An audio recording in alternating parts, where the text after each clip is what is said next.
My name is Ricardo Cunha. I've been working at Data Color for 11 years. Yeah, I've been working in the color market for 33 years. I'm a textile technician, chemical engineer, and today we're going to talk about the importance of the spectrophotometer in the color market.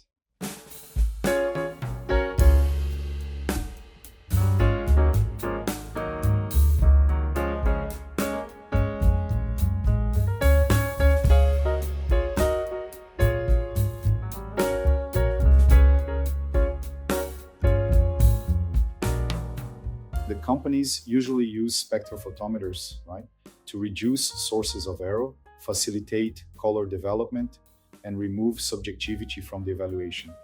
This is what we've always promoted to clients. It was always the client's need. Currently, other needs have arisen, so mainly speed of response to the client, to the market, right?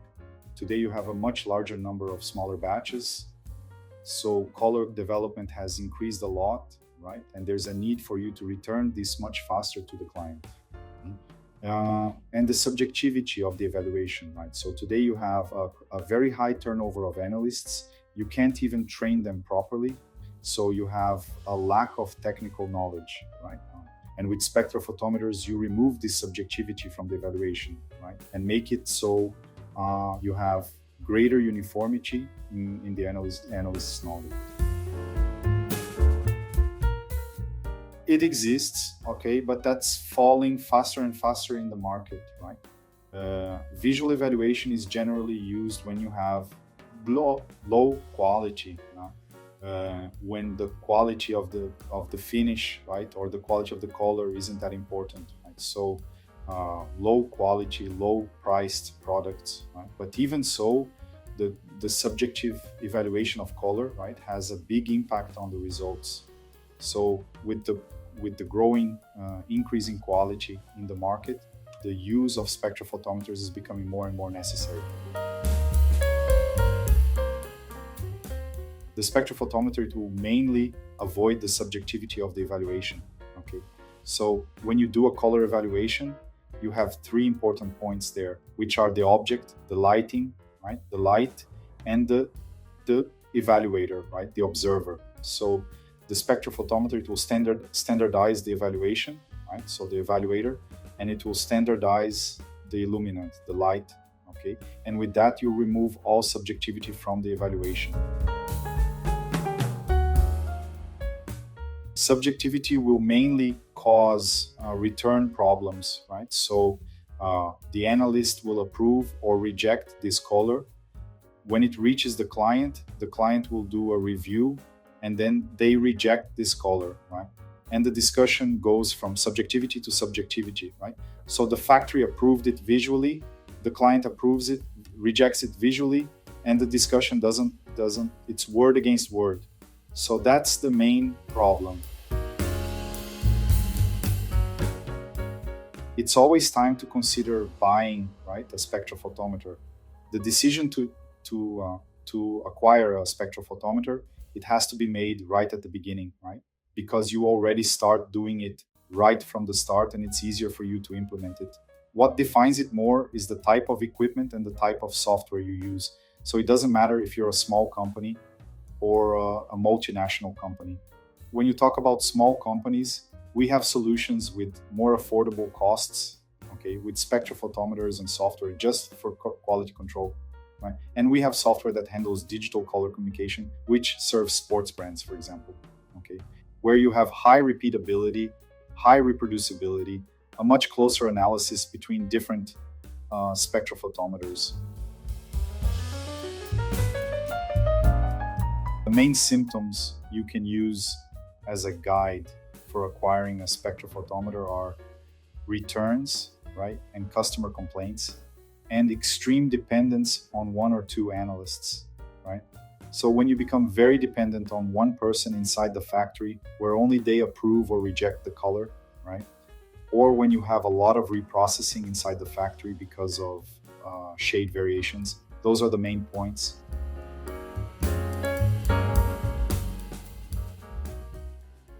Today we have equipment like the Datacolor 200, which is an entry-level device, right? A device that will have only one aperture, right? It doesn't have an ultraviolet filter, so it will read with 100% UV.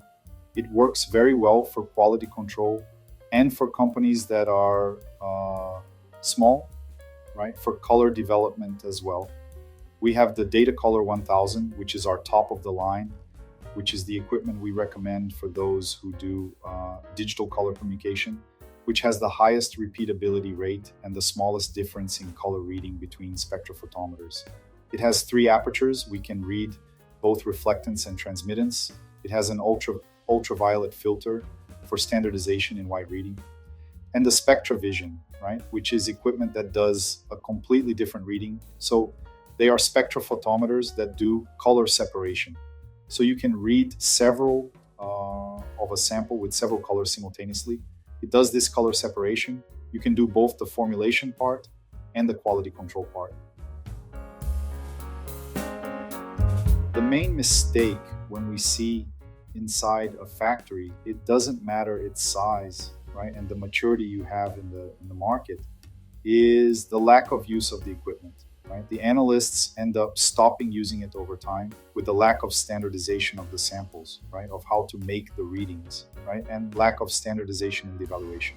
The spectrophotometer, it can see color much better than humans. So it sees color differences that we don't see, even the most trained eyes, okay? So if you don't standardize the way you do the evaluation, right? How you register your standard and how you analyze the batches, right? That's going to cause you a lot of problems and will cause doubt in the use of the equipment. Okay, so it's very common to see in factories analysts saying, look, the spectrophotometer doesn't work. And then you analyze how this works in the market, right? How it works within the client, and you see that there is no standardization at all in the evaluation. So the main problem there would be the lack of standardization.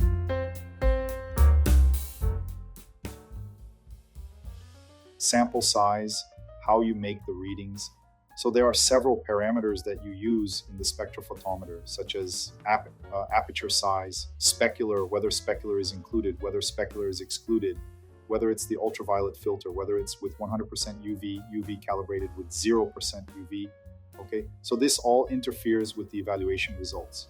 Okay, depending on the market you work in, the positioning of the sample also interferes a lot with the results, right? So in the paint industry, when you have some metallic or pearlescent pigments, although diffuse spectrophotometers at 8 degrees and 45 are not the most suitable for this application, right?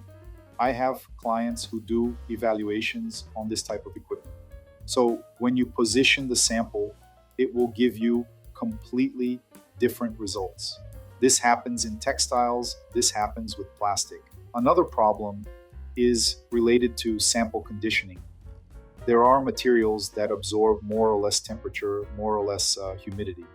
And temperature and humidity directly interfere with the results, especially for oranges, reds, and violets. Okay? So if you analyze a hot, dry material and then analyze that same material wet and cold, the results for those colors will be completely different. And you can approve or reject a color when it is inside or outside, but this will be directly related to temperature and not to the final sample. It seems strange when we talk about choice of equipment, right? But what we try to do at Data Color is to first understand the client's history, understand the needs and applications, and then propose to them. There are times when the client wants a more complete device, and when you tell them the value of this device, they get scared. And then it ends up making even the acquisition of a cheaper device unfeasible, right? So when you talk about process, product, right, application, we have to understand very well what the client's needs are to propose the right equipment and software, right? Because sometimes you have an expectation of a low cost, and the guy goes and technically chooses the best option, but the price is a barrier, and sometimes he goes more by the price. And when he makes the purchase, he discovers that that type of equipment doesn't meet his needs. So when we serve the client, right? When we do the whole sales process, this process is a consultative process. First, I will understand the client's application, right? We will meet the needs, explain, right, the characteristics of the equipment that meets his needs, and after that, he makes the decision regarding equipment and cost. A spectrophotometer will pay for itself faster or slower, depending on the level of problems you have in the factory. If the factory has a high level of complaints and product returns, this pays for itself very quickly. The lack of equipment, right, or equipment out of specification will cause many problems. So the client understands this and he knows the need for the investment. The perception of value is quite interesting. It will depend from company to company, right, on how the analysts are also using it inside the laboratories. I will use the example of a client who already uses this equipment. His equipment can't be repaired anymore, right? So it broke. It's a very old equipment. And he purchased a new equipment, updated the software, and full training was done completely. This client, he started using tools that he had available in the software, but that he didn't use, right? The acquisition in a matter of 20 days, 30 days already showed that the investment was very well made because it's already having much faster production responses, right? And much more assertiveness in color approval and rejection. But the perception of value is very fast, right? Especially when you stop having subjectivity, stop having complaints. The maintenance and calibration of spectrophotometers are indicated through the manuals, right? So annually, it is recommended that you do both preventive maintenance and calibration of the equipment so that you don't have a loss, right, of precision over the time of use of the equipment. Maintenance and calibration ensure that you have the same response from the beginning to the end of the equipment's useful life. Another thing is that by doing this maintenance, when you replace the equipment with a new one, you don't lose your database, okay? So you continue using all the database you have, all the history you have. Another thing is that spectrophotometers, they don't show you an immediate problem, okay? When you use the equipment, you don't notice these daily changes, okay? So it's the same thing when you have glasses. You have glasses, for you it's perfect, you're able to read, but if you don't clean the lenses, over time, you'll see less. If you don't periodically go to the ophthalmologist to evaluate your visual acuity and know what prescription, right, you're using, you might be using a lens that isn't suitable for you. The spectrophotometer works the same way. It changes little by little daily. And if you don't do maintenance and the calibration of this equipment, over time, you will have very big differences and you won't notice. Digital communication today is a reality in many business segments, okay? So when we talk mainly about sports brands, right, which develop the entire color palette and make the spectral curves available to suppliers, okay? So they are files that we call QTX. And this curve, it has all the characteristics of the color in the spectrophotometer. So in addition to the curve, it brings what the aperture is, what the specular port is, what the ultraviolet filter is. It's as if you had done the reading on your spectrophotometer. So it's important for you to use spectrophotometers that are suitable for digital color communication, where I have the least interference in the results from the intrinsic error of the equipment, okay? So with this, I can take a color that was developed in Germany, for example, import it in 2-3 seconds, import it into my software, do all the color development and color quality control part, and do all the approval and sending of the produced batches to my client without having any kind of physical sample. In fact, the final client, right, the sports brand, they can analyze the results through the software and approve or reject the results. So today, it is already a reality for many brands to do this digital color communication where you don't waste time or money transporting samples, right?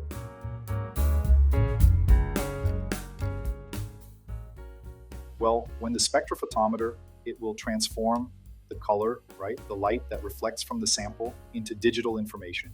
Color It is an electromagnetic wave, okay? So it's like a radio wave, a ultraviolet, infrared ray. The color, it is also an electromagnetic wave, and it's between 400 and 700 nanometers. It's a bit more technical, but it's easier to understand. The spectrophotometer, what is it going to do? It's going to fire a flash, and the sensor, it will capture the light that reflects from the sample, and the spectrophotometer will register the percentage of light reflected per wavelength between 400 and 700 nanometers. This we call the RGB of color, right? So even if you have the same color, which visually seems like the same color to you, if you have small variations there, it will give you a different result, okay? What the spectrophotometer does, it will register these percentages of reflected light, and the software will interpret this through mathematical models. So you will transform this into numerical results that will bring you the comparison, right, of approved or rejected through a scale. Each market has a working range, okay? As for example, the paint industry adopts delta E of 0.5 for approval, the fashion industry adopts 1, sports brands adopt 0.6 or 0.8. So what the spectrophotometer does is transform the color into a digital signal, into numerical information, and the software does all this interpretation and delivers results that are feasible for comparison, much easier than a color that is subjective.